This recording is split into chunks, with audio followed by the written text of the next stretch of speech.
Allez, écoute Amarim, nous sommes avec Mem Aleph. Je reprends la page Nunzaïn, Nunzaïn Aleph, la 5e ligne, Kosh Ketouv Zohar, Parashat Be'er.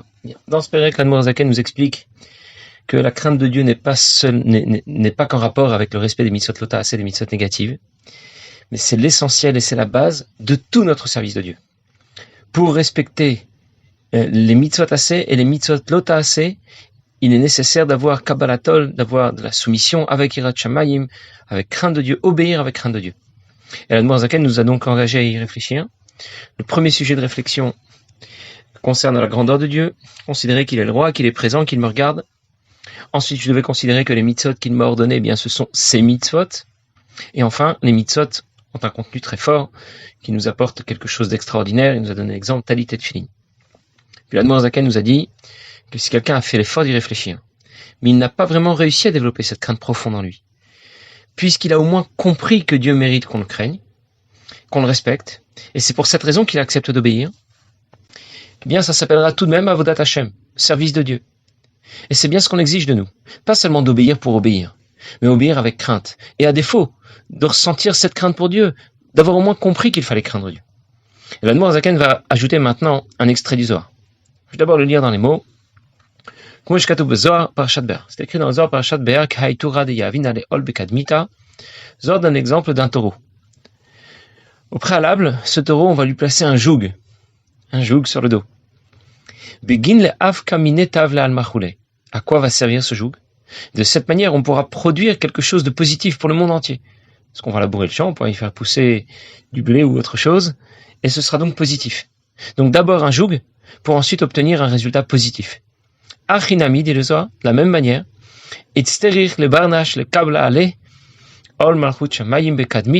un homme doit aussi accepter le joug de Dieu au préalable. Et sinon,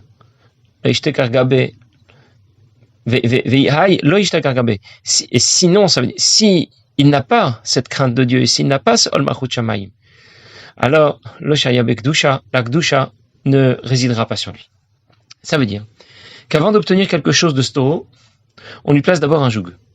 On n'essaie pas de faire comprendre quoi que ce soit au taureau. On n'essaie pas de le convaincre. On ne cherche pas non plus à lui donner envie de travailler. Pour amour pour son maître. Par amour pour son maître. On lui met d'abord un joug. Et c'est bien à ça que doit ressembler Avodat Hashem. Le bitul, l'effacement de soi, la soumission, la crainte de Dieu, c'est la clé qui permet d'intégrer la Kedusha à notre service de Dieu. Alors, l'Admor Zaken ici fait référence Zohar Parashat Be'er. Et très souvent, lorsque l'Admor Zaken cite un extrait du Zohar, il ne va pas systématiquement citer quelle est la source dans le Zohar duquel il a tiré ce qu'il rapporte dans le Tanya. C'est plutôt inhabituel. Alors pourquoi est-ce qu'il rapporte ici Parashat Be'er? Parce qu'une montagne, Be'er ça veut dire une montagne, et une montagne ça apparaît, c'est plus en hauteur. Dans notre service de Dieu, qu'est-ce qui apparaît? Qu'est-ce qui se trouve plus en avant? C'est plutôt le sentiment d'amour pour Dieu. Je vais vous donner un exemple. Lorsque quelqu'un veut rendre service à quelqu'un d'autre, il le fait parce qu'il pense « je l'apprécie, je pense que c'est quelqu'un de bien, je voudrais communiquer davantage avec lui, je pense que c'est quelqu'un d'intéressant qu'il pourra m'apporter quelque chose en plus. » Et donc, lorsque je dis que je l'aime beaucoup, en vérité, c'est moi que j'aime derrière. J'ai intérêt à être plus proche de lui et à ne pas m'éloigner de lui. Et ici, l'Admor Zaken explique que nous devons aimer Dieu, mais d'abord avec crainte. Ça veut dire que le bitul, ça veut dire que tu dois t'effacer de toute cette histoire. Je peux aimer Dieu parce que j'ai compris que ça pourrait être intéressant pour moi. Si je l'aime et si je suis proche de lui, ça m'apportera certainement quelque chose de plus. Et l'Admor Zaken nous dit qu'avant tout, tu dois d'abord le craindre. Et même lorsque tu l'aimes, tu dois l'aimer parce qu'il te demande. Et pas parce que tu penses que ça serait bien pour toi. Alors, quand l'Admor Zaken nous donne un exemple, ce n'est pas pour le style de l'exemple. C'est parce qu'il veut nous apprendre un chidouche. Sans rapporter cet exemple, on aurait aussi parfaitement compris que notre premier pas dans Avodat Hashem, c'est obéir. Évidemment, celui qui n'accepte pas le joug de Dieu, celui qui n'accepte pas d'obéir, ne peut pas être un kéli pour la Kedusha. On l'aurait compris, même si on ne nous avait pas donné l'exemple de ce taureau sur lequel on doit placer un joug pour obtenir quelque chose de positif pour le monde. La question n'est pas de savoir est-ce qu'il faut obéir ou pas obéir. Le chidouche ici, c'est de souligner que Kabbalatol, accepter le joug de Dieu, doit être aussi engagé dans les choses positives. C'est la raison pour laquelle Admor Zaken rapporte l'exemple du taureau, sur lequel on va placer un joug. Et tout cela s'inscrit plutôt dans Kabbalatol, Yirat Shamayim, accepter le joug de Dieu, craindre Dieu. Mais l'objectif, comme dit le Zohar, c'est quoi? Bedin Avka Mine Tavla Alma. c'est pour pouvoir faire sortir, pour pouvoir obtenir quelque chose de positif. Ça veut dire que Kabbalatol, accepter le joug de Dieu, accepter de craindre Dieu, ça précède aussi notre engagement à la pratique des mitzvot assez, des mitzvot positives, et pas seulement des mitzvot lota assez. Et c'est là toute la nekuda du Pérec. On ne fait pas les choses qu'avec amour pour Dieu. Et on comprend très bien pourquoi les choses ne vont pas fonctionner si je ne fais les choses qu'avec amour. Parce que aujourd'hui, j'aime bien, ça me plaît, mais demain, je vais plus aimer, je vais en avoir marre. Tant que j'en ai envie, ça fonctionne. Mais quand j'en ai plus envie, ça ne fonctionne plus. Donc l'amour de Dieu seul, c'est une motivation qui n'est pas suffisamment stable et pérenne. Kabbalatol va devoir alors prendre le relais. Dans ces moments de faiblesse, c'est Kabbalatol, la soumission, la crainte de Dieu qui prendra le relais. D'ailleurs, je ne l'ai pas fait remarquer au tout début du Pérec, mais au début du Pérec, on avait une phrase qui disait « Av shayirai sheresh somera vavaleva setov » même si la crainte de Dieu au départ est à l'origine des mitzvot négatives, et l'amour de Dieu est à l'origine des mitzvot positives. Malgré tout, l'amour pour Dieu n'est pas suffisant pour éveiller notre motivation à pratiquer les mitzvot. Il faut tout de même éveiller notre crainte naturelle pour Akadosh Baruch Hu. C'est pas comme ça que l'Admor Zaken aurait dû le dire. Il aurait dû dire, je vais le dire d'abord en français, même si l'amour pour Dieu est à l'origine des mitzvot assez, il faut aussi introduire de la crainte pour Dieu.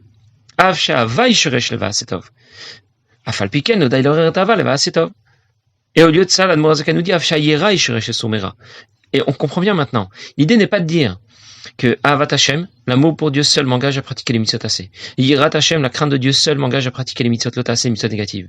Même Yirat Hashem et Kabbalatol, la crainte de Dieu, accepter le joug de Dieu nous engage à pratiquer l'ensemble des mitzvot, les mitzvot assez comme les mitzvot lot assez. Alors puisqu'on parle de Bitul Kabbalatol, de s'effacer, de craindre Dieu, et juste étoffer un petit peu cette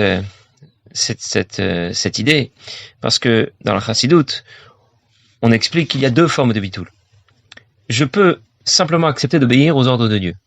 C'est ce qu'on appelle le bitul oratson Hashem. J'accepte d'obéir. Et puis je peux, mieux que cela, je peux accepter de me soumettre à Dieu lui-même, au Baal HaRatzon. Dans les deux cas, j'ai obéi. Mais quand j'ai simplement accepté d'obéir, il y a certaines choses que je vais faire et que je vais apprécier. Puis il y en a d'autres que je vais faire et que je vais moins apprécier. C'est-à-dire que je suis présent ici sur le tableau, sur la photo. J'accepte d'obéir, mais je suis encore là. J'existe tout de même. Je vais faire tout ce qu'on me demande. Mais il y a certaines choses qui vont me plaire et d'autres qui vont pas me plaire. Par contre, quand je me soumets au Baal HaRatzon, à Dieu lui-même, je m'efface. Et je vais obéir avec la même flamme, que ce soit pour secouer un loulav, manger des matzot ou lire la Megillah. Il y a une expression de l'Admor HaZaken qui dit que si Hachem nous avait demandé de couper du bois toute la journée, comme ça, pour rien, sans aucune utilité, c'est même pas pour alimenter la cheminée, comme ça, on coupe du bois. Alors, certains pourraient obéir, mais penser au fond d'eux-mêmes, bon, je le fais, mais j'en ai marre quand même. Comment ça bien faire de couper du bois pour rien? Celui qui est vraiment battel au Baal HaRatzon, celui qui est soumis à Dieu lui-même, va obéir avec une grande joie, peu importe ce qu'on lui demande, de couper du bois, d'éplucher des pommes de terre ou de mettre les tefilines sur son bras et sur sa tête. L'histoire raconte que les soldats du tsar avaient la réputation d'être totalement effacés, soumis à l'empereur. Et il y a une expression qui circulait à cette époque. À quoi sert le coup d'un homme? Eh bien, c'est juste pour porter l'arme en bandoulière. C'est-à-dire que je m'efface. Je ne suis pas présent avec ma tête, mon cou, mon corps, etc. Et par-dessus, on va quand même mettre une arme. Moi, je ne suis plus là. Je n'ai plus de metsiout. Je n'existe que pour servir dans l'armée du roi. Et moi aussi, je n'existe que pour servir Dieu. Quelqu'un peut obéir scrupuleusement à toutes les mitzvot, mais sans avoir parfaitement accepté le joug de Dieu, sans s'être soumis au Baal HaRatzon, à Dieu lui-même. Et alors, il serait complètement à côté. Je vais vous donner un exemple. Quelqu'un va se lever très tôt le matin. Il se trempe d'abord dans un mikvé, il apprend la chassidoute. Ensuite, il va prier comme il faut. Il va apprendre ensuite Niglé, la partie révélée de la Torah, la Gemara, le Shulchan Aruch, peu importe. Après, il va même aller faire Mivtsaïm, il va diffuser Torah et Mitzvot autour de lui. Qu'en dites-vous? Voilà quelqu'un de bien, n'est-ce pas? Eh bien, rien n'est moins sûr. Ça n'a peut-être rien à voir avec Dieu. C'est pour lui. Il veut être un chassid Chabad. On lui a présenté le cahier des charges qu'il faut respecter pour être un chassid Chabad et il le respecte. Mais c'est pour lui. Je veux être un chassid Chabad. Ce n'est pas Avodat Hashem, c'est Avodat Atzmo. Il est à son propre service. Ça veut dire que dans notre service de Dieu, notre ego peut être très présent et peut facilement venir polluer tout le système. La Gemara raconte aussi que Rabbi Yochanan ben Zakkai a dit à ses élèves à la fin de sa vie, je ne sais pas sur quel chemin on va me conduire. Il y a deux chemins devant moi, celui du Gan Eden, celui du Gehinom, et je ne sais pas sur quel chemin on va m'engager. Bon, pourtant, il a une vie bien remplie, Rabbi Yochanan ben Zakkai, on s'en doute. Et il s'est tout de même posé la question. Alors, le Rabbi rapporte l'explication qui dit que bien que Il a certainement étudié convenablement la Torah et pratiqué toutes les mitzvot, mais peut-être qu'il y a une minute qui ne se serait pas passée convenablement, qui ne serait pas passée au bon endroit. On pourrait penser qu'une minute sur toute une vie, c'est peut-être pas grand-chose. Sauf que le temps qu'on nous donne est compté. On a tous un nombre de jours, un nombre d'heures et de minutes qu'on nous a donné pour étudier la Torah, pratiquer les mitzvot. Et si quelques-unes de ces minutes n'ont pas été exploitées convenablement, que le roi m'a offert, ne sont pas utilisées convenablement, eh bien je suis ce qu'on appelle Mored Bemalchut. Je me rebelle contre le roi. Je vous donne un exemple. Le roi me remet une certaine somme d'argent. Il me demande de lui acheter quelque chose de bien précis. Au lieu de ça, j'en garde un peu pour moi. Même si, finalement, j'ai acheté ce qu'il m'a demandé, pas au prix qu'il m'avait demandé de payer. J'ai payé un peu moins cher, je lui ai acheté tout de même l'équivalent. Dans les grandes lignes, j'ai quand même fait ce qu'il m'a demandé. Mais, j'ai pas fait exactement ce qu'il m'a dit, j'ai gardé la monnaie pour moi. Alors on aurait pu penser, c'est pas grave, on va pas chipoter pour ça. Et pourtant, tu n'as pas fait ce qu'il t'a demandé. Il voulait que tout ce qu'il t'a donné soit utilisé, et tu ne l'as pas fait. Et donc, même si quelqu'un pense... Il passe l'ensemble de sa vie à pratiquer Torah et Mitzvot. Mais il y a une minute, une heure, une journée, une semaine, ce que vous voulez. Il n'était pas investi dans Avodat Hashem. Ça s'appelle qu'il est Mored Bemalchut. Il a désobéi à Kadosh Baruch Hu. Alors, c'est ce que craignait Rabbi Yochanan ben Zakkai. Très bien. On a compris donc ce que Rabbi Yochanan ben Zakkai craignait, mais le Rabbi demande dans cette sikha que je rapporte rapidement ici. Pourquoi il se pose la question qu'à la fin de sa vie? Il pouvait pas se poser la question un petit peu plus tôt? C'est quand ta vie se termine que tu commences à y réfléchir.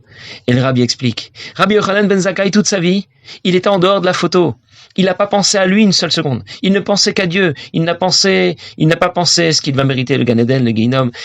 Il est au seul service de Dieu. Maintenant que sa vie se termine, le travail se termine. Maintenant, je peux penser une seconde à moi.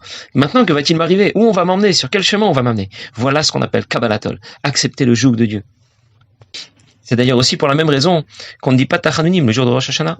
Pourtant, on pourrait se dire que c'est l'occasion de demander pardon, de reconnaître ses fautes, de les avouer, de s'excuser. Et pourtant, le jour de Rosh Hashanah, c'est pas le sujet. Le sujet, c'est Kabbalatol Malchut Shamayim. Dieu est notre roi. Point. Je suis absent de toute l'histoire. Je m'efface. Il n'y a que Dieu et rien d'autre. Nous aurions pu penser qu'il fallait d'abord faire les choses avec amour. Et la Noirzaken ne l'explique pas du tout. Les choses vont d'abord avancer avec Kabbalatol, avec crainte de Dieu. La Noirzaken continue, il dit Vraya Memna Sham Dav Kuf Yudalef Amudbet. Raya Memna, c'est encore précisé chez Kol Adam, Tsarich Yod Bishte Brinot ou Madrigot. Chacun de nous doit être à la fois à deux niveaux. On doit être présent à deux niveaux. En Brinat Eved, Brinat Ben. Il s'agit de Eved et Ben, c'est-à-dire en même temps un serviteur et un fils. Avdesh Ben Shugam Ken Eved. Il y a un fils qui peut être aussi un serviteur. Réfchar Lavo le Madrigas Oblik Dimata Yiraïla. Mais on ne peut pas y arriver si on n'a pas d'abord fait précéder Yiraïla, la crainte suprême de Dieu. Bien. Je vais terminer de traduire, je vais expliquer. On doit servir Dieu avec amour et avec crainte. Comme un serviteur qui craint son maître et comme un fils qui aime son père. Mais quel sera le premier sentiment? Celui qui va initier notre service de Dieu. Il y a une expression qui dit Bat Rishona Siman Abanim. Je ne sais pas ce que vaut l'expression, mais voilà, quand une première naissance est une fille, alors ça annonce qu'il y aura des garçons derrière. Et le pasuk dit Isha yirat Hashem ititalal. Une femme qui craint Dieu, c'est elle qui est digne d'éloge. Et donc, Bat est associé à la crainte de Dieu. Un autre pasuk dit Zachar chasdo lireav. Il se souvient de sa bonté à ceux qui le craignent. Mais ici, on a associé Zachar et chasdo. Ça veut dire le côté masculin, l'homme, à chasdo, à chesed, à la bonté et à l'amour. On a donc associé la crainte à une fille et l'amour à un garçon. Pour nous dire Bat rishona siman abanim. Lorsque tu acceptes d'abord le joug de Dieu, que tu acceptes d'abord de lui obéir avec crainte, alors tu pourras ensuite développer de l'amour pour Dieu, un véritable amour pour Dieu, pas de l'amour propre, c'est-à-dire aimer Dieu pour ce qu'il pourrait t'apporter. Il y a une sikha où le Rabbi rapporte deux psukim qui on semble se ressembler et qui pourtant ont un sens complètement différent et qui rejoint les deux formes de bitoul dont nous avons parlé. Le premier pasuk dit, première expression plutôt, c'est pas un pasuk, Aninivret il shamesh et koni. J'ai été créé pour être au service de mon Créateur.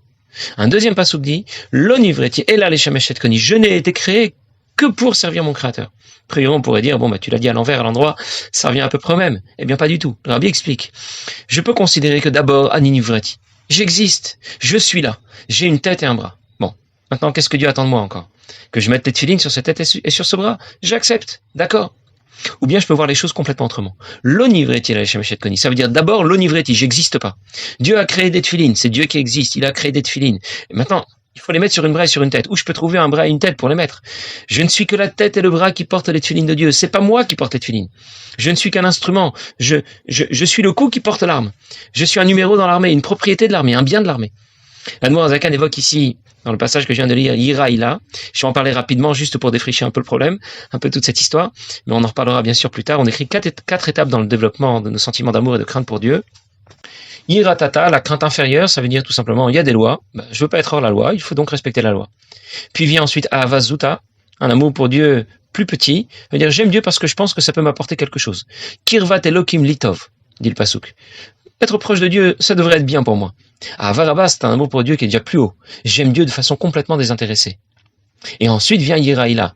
Alors, je vais revenir encore à Ahava Rabba. Ensuite vient Yira Ila, c'est la crainte de Dieu la plus haute. Ça veut dire, j'ai disparu de l'histoire.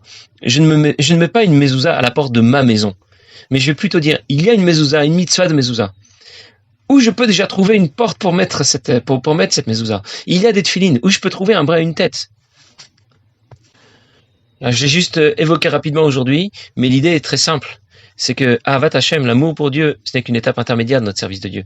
Notre service de Dieu commence par Yira, par la crainte, et se termine par Yira, par la crainte. Alors, même si c'est pas tout à fait le sujet de notre Pérec ici, je l'ai quand même évoqué rapidement parce que ces idées vont nous être utiles dans les prochains prakim, c'est pour dire, en conclusion, que l'amour de Dieu, bien sûr, il a sa place, mais à condition d'être précédé par Kabbalatol et par la crainte de Dieu. Nous verrons tout ça la prochaine fois. Bezrat Hashem, passez une bonne journée.